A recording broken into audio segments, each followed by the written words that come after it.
So, but before I request the General Officer Commanding to make his remarks, please permit me to officially introduce the General Officer Commanding and commanders here, members of his entourage.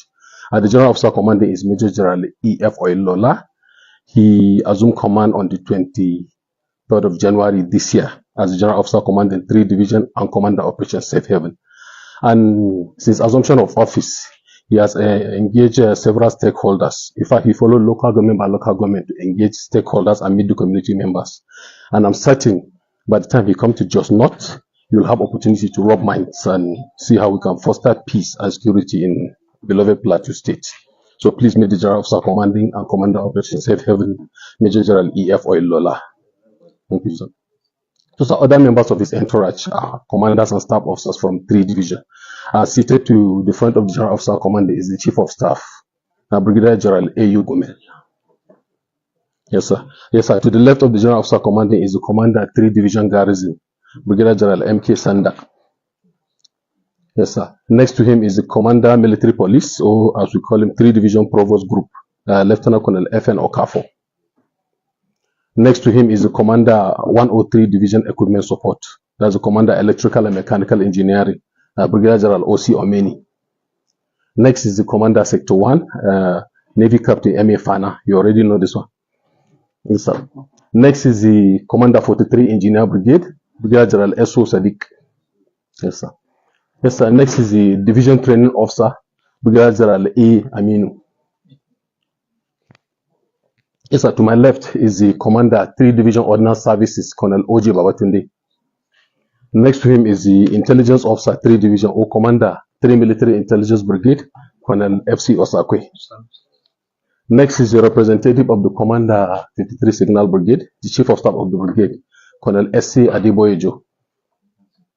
To his right is the ADC, or Aide de Camp to General Officer Commanding and Commander Operation Safe Haven, Captain S.O. Ayeni. And last but not the least, oh, my apologies. This is a representative of our Director of Islamic Affairs. This is Lieutenant M.Y. Adamu from 3 Division Islamic Affairs. He's representing the Division Imam. Yes, sir. And last but not the least, my humble self, Lieutenant Colonel A.I. Danja, the Public Relations Officer of 3 Division. Thank you, sir. So I don't know, maybe you introduce. Okay. Yeah, welcome, sir. Welcome to Jamaat Izale to Sunnah, an Islamic organization that is having branches all over the country and even other countries up to the Central African Republic and other places. But it has covered all the West African sub-region. And the organization is Jamaat Izale to Sunnah, headed by Sheikh Muhammad Sani Jingir. So, with him to receive you is the National Treasurer of the organization, Hafiz Bala Yusuf Idris. Then the organization, sir, is in tripod stand. Tripod stand in the sense that we have the learned part of it, we have the administrative part, and we have the security part, the first aid group. And this is the National Deputy Director of the first aid group section. With our leader to receive you is his eldest son, who works with Federal Ministry of Education. And I think I finished what I can do. Where I'm Idris Saeed Malwa, the Administrative Secretary of the organization. Thank you very much. Thank you very much.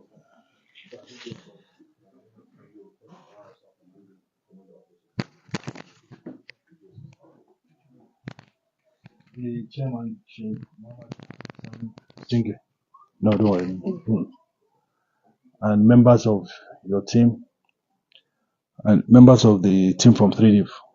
It is highly unfortunate that my visit here, sir, is to come and condole with you on the death of your deputy, Sheikh Saeed Hassan Jingir.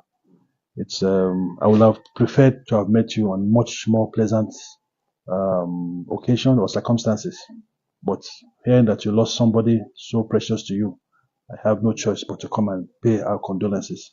And that's why myself and officers from the DIV come to say we feel your loss. I know he was a very staunch deputy who made your work very, very easy. And you are indeed a man of influence. A lot of people look up to you.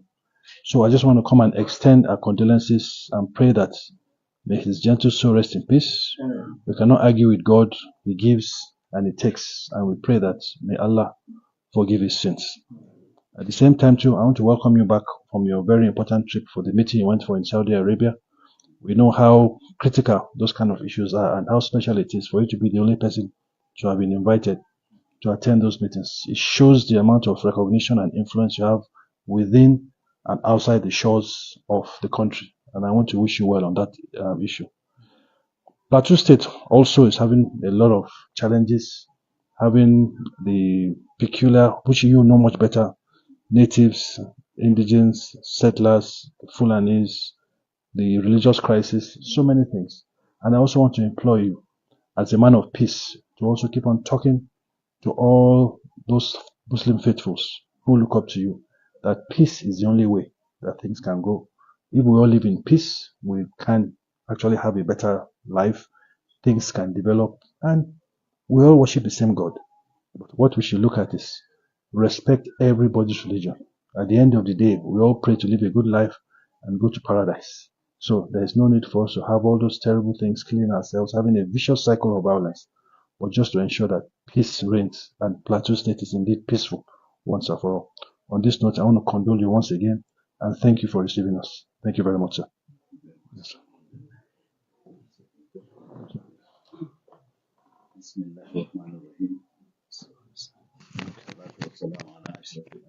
المرسلين سيدنا محمد وعلى آله وصحبه وسلم. السلام عليكم يا جماعة المسلمين. First of all, I want to start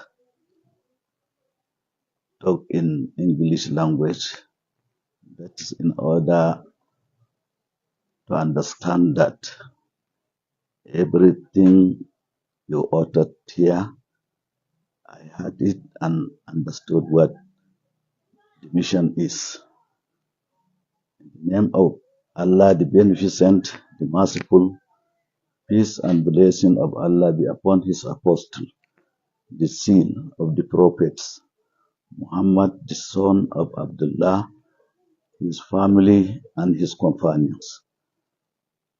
Alhamdulillahi, na tashi domin karɓar wannan ziyara mai girman daraja a gare ni da al'ummata namu na al'ummar musulmi musamman a wannan ƙungiya da kuma al'ummar jihar Plateau da Najeriya gaba ɗaya, domin wannan ziyara ta nuna kyakkyawan shugabanci a ɓangaren mai girma kwamanda da kai da jama'arka da kuka taho tare, ya nuna yanda kuke da tausayi da damuwa da mutanen da kuka zo ku yi mana aiki a mataki mai ƙarfi na tsarin tsaro, domin duk abin da za a yi na ci gaban kowace ƙasa ya dangana da lafiya da zaman lafiya.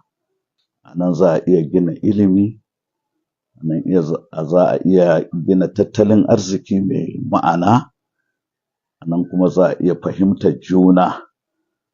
Amma duk mutanen da suka ɗauki rashin jituwa da tashin hankali kamar yadda jagoran tafiyar nan taku ta wannan sojoji ya faɗa, to ba za su iya cin gaba ba in suka ɗauko ɓangaren nuna bambancin kabilanci ko bambancin addini ko bambancin launin fata ko bambancin gurin zama, to ba su fahimci ma'anar rayuwa ba. domin duk wanda aka gani a kowane launi yake, a kowane addini yake, a kowane tattalin arziki yake, to duka dai bayan Allah ne mu. Shi kuma Allah baya kuskure. Tunda ya kawo mu da irin waɗannan bambance-bambance, to ya saukar da Alƙur'ani mai girma, wanda littafi ne na Allah mai ɗauke da saƙo na ƙarshe, wanda ya ƙunshi Injila, ya ƙunshi Attaura, ya ƙunshi Suhufi Ibrahim da sauran annabawa duka.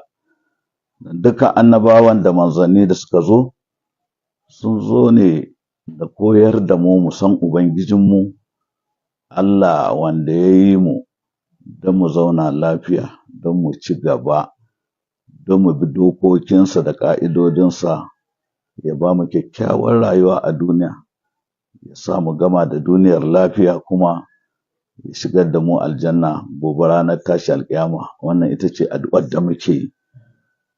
To, girma wato kwamandan soja na wannan tafiya da kuka taho, na ji daɗin abubuwan da ka tunatar a wannan yanayi na nuna darajar wannan babban malami, mataimakina na biyu, wanda duniya ta nuna shaida cewa mutumin Allah ne, wa'azin gaskiya yake yi, domin ranar da ya koma ga Allah, duk da ni an kira ni taro na duniya gabaki ɗaya ina kan hanya, aka ba da labarin, don haka da barin Najeriya da zuwa in gabatar da taron da dawowa a kwana 3 na yi duka har na dawo, na samu jawabi na tashi na ƙarshe. To ranar da ya bar duniya, da aka zo za a raka shi, duk mutumin da baka tsammani, masu bambance-bambance na harshe da gurin zama, gaba ɗaya sun yi ta kuka, sun yi ta addu'o'i, sun kuma yi ta bin gurin don raka shi, wanda mun ga irin aikin da ku kuka yi. Domin irin jama'ar da suka raka Sheikh Saeed Hassan Jingir sai da garin ya tsaya cak. To Allah ya sa mun samu jagorancin tsaro irin naku, aka zo aka yi abin lami lafiya, aka dawo ba wanda ya targaɗe ko sarɗe. Na amfani da wannan dama na ce Allah ya muku albarka, Allah ya taimake ku, Allah ya sa a gama lafiya. Kuma wannan ƙasa tamu ta Najeriya, Allah ya ƙara mana haɗin kai da zaman lafiya da ci gaba. Kuma ina yabawa ga wato jama'armu namu na talakawa, maza da mata, da mutanen gwamnati mataki daban-daban, na ƙananan hukumomi da na jiha da na ƙasa gaba ɗaya. Kun nuna mana tausayawa, kun nuna muhimmancin wannan ƙungiya mai kira zuwa ga zaman lafiya, mai kira cewa za a warware matsalolin rayuwa ta hanyar ilimi da fahimta, ba ta hanyar faɗace-faɗace da ƙiƙi juna ba. Na yi farin ciki da wannan darajawa da kuka mana. Na roƙa muku Allah, yanda Allah ya kawo ku lafiya, Allah ya mai da ku lafiya. Kai da ka shigo tun farkon watan 1 ɗin nan, ka yi buri, ina ma da a ce sanda za ka zo ziyarar ofis bai haɗa da maganar ta'aziyya ba. To ni ina bibiyar aikace-aikacenka, kai mutumin kirki ne, ka bi jagorori a wannan jiha, kowane guri daban-daban. Ni kuma mai aikin jama'a ne, na san aikin ofis da wahalhalu na ayyuka, musamman ku da wani lokacin kana fama za ka yi kaza sai a kira ku a can headquarter ku je. Don haka cewa ka zo don ziyarar ta'aziyya bai taɓa wata daraja ko ya nuna ka yi sakaci ba. Ka zo akan daidai, kuma dama ce wacce ka samu, kuma na gamsu da duk uzurin da ka bayar. Allah ya muku albarka, Allah ya ƙara muku haɗin kai akan gaskiya, Allah ya zaunar da Najeriya lafiya. Kowa a ofis gurin da yake Allah ya ba ku ci gaba mai ma'ana, Allah ya ƙara muku haɗin kai akan gaskiya. Daga ƙarshe ni da kaina zan rufe da addu'a wacce nake roƙon Allah ya tausaya mana. Muna godiya gare shi ya kawo mana sassauci na abubuwan rayuwa, na abinci, na sauƙin mai, na sauransu. Allah ya sa abubuwa su ci gaba, ya taimakawa gwamnatin jihar Filato, shi gwamnan kansa da shugaban ƙasa da ofisoshinsa da suke tare da shi. Allah ya sa su yi nasarar gudanar da abubuwan da zai taimaki 'yan Najeriya ba tare da nuna bambance-bambance ko wata danniya ba, domin gaskiyar da riƙon amana da tausayin na bayan shi Allah yake so. ربنا إننا سمعنا مناديا ينادي للإيمان أن آمنوا بربكم فآمنا ربنا فاغفر لنا ذنوبنا وكفر عنا سيئاتنا وتوفنا مع الأبرار الحمد لله رب العالمين الرحمن الرحيم مالك يوم الدين إياك نعبد وإياك نستعين اهدنا الصراط المستقيم صراط الذين أنعمت عليهم غير المغضوب عليهم ولا الضالين آمين وصلى الله على سيدنا محمد. بسم الله.